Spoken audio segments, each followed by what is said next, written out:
Do you think philosophers hated women, or did they simply face the truth that poets were too blinded by desire to see? If you want to explore reality without illusions and uncover the wisdom hidden in history, hit subscribe and join our journey. Philosophers didn't hate women, they just faced the truth, unlike poets who were captivated by desire. In the long history of human thought, philosophers have often been accused of hating women, while poets have been praised for glorifying them, elevating them to the status of goddesses and queens. But if we dare to look closer, with depth and courage, this image demands reconsideration. Philosophers did not hate women. They saw the reality as it truly was, without embellishment or illusion. Poets, on the other hand, were captivated by desire and imagination, weaving fantasies that bore little resemblance to real women. From Plato to Nietzsche, philosophers have never shied away from existential questions about women, their nature, their role, their relationship with men in society. They could be harsh, critical, and even unflinching, but they were never dishonest. They did not write about the woman they wished existed, they wrote about the woman they observed. They did not romanticize her eyes or her waist. They asked about her mind, her freedom, the source of her strength or her submission. Plato once reflected, "A woman's mind, if educated, is as sharp as a man's, and her soul as capable of virtue and wisdom." John Stuart Mill famously declared, "The worth of a woman is measured not by her beauty, but by her intellect and moral courage." Nietzsche warned, "Beware the idealized woman. She is a projection of your own fantasies, not a reality to be known." These thinkers were not hostile, they were honest. Poets, by contrast, have often depicted women as celestial beings, detached from time, society, and reality.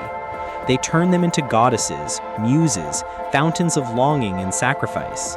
They cried over their absence and wrote volumes extolling their femininity. Yet behind the verse lay a bitter truth. Many of these poets never truly knew women as individuals. They knew only their dreams about them.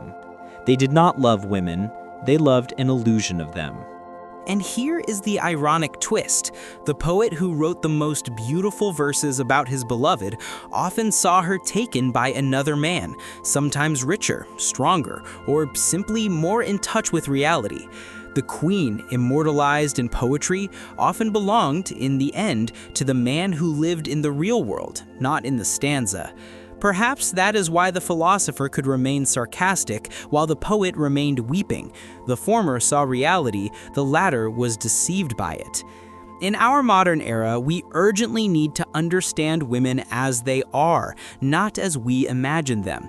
We do not need a poet to glorify a woman who does not exist. We need a thinker brave enough to ask the difficult questions. What does a woman truly want? Who confines her? Who liberates her? When does she become her own master rather than the object of someone else's longing? Yes, philosophers did not hate women. They respected their minds enough to speak the truth. And perhaps that is the greatest form of reverence a woman can ever receive.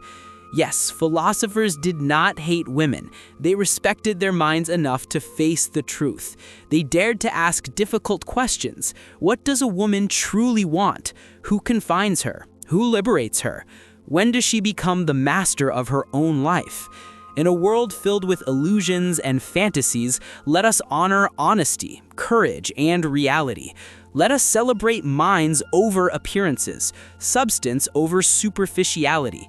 If this resonates with you, subscribe to the channel and continue walking the path of awareness and truth. Let's question boldly, think deeply, and see the world and women as they really are. But perhaps the deeper truth is this. For centuries, both men and women have mistaken admiration for understanding.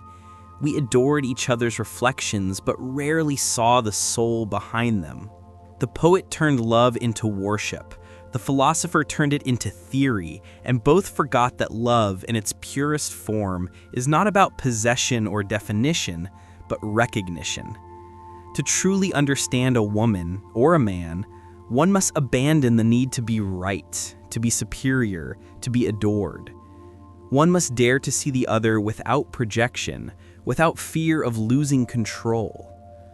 A conscious relationship is no longer about who belongs to whom, but about who dares to face their own truth through the mirror of the other.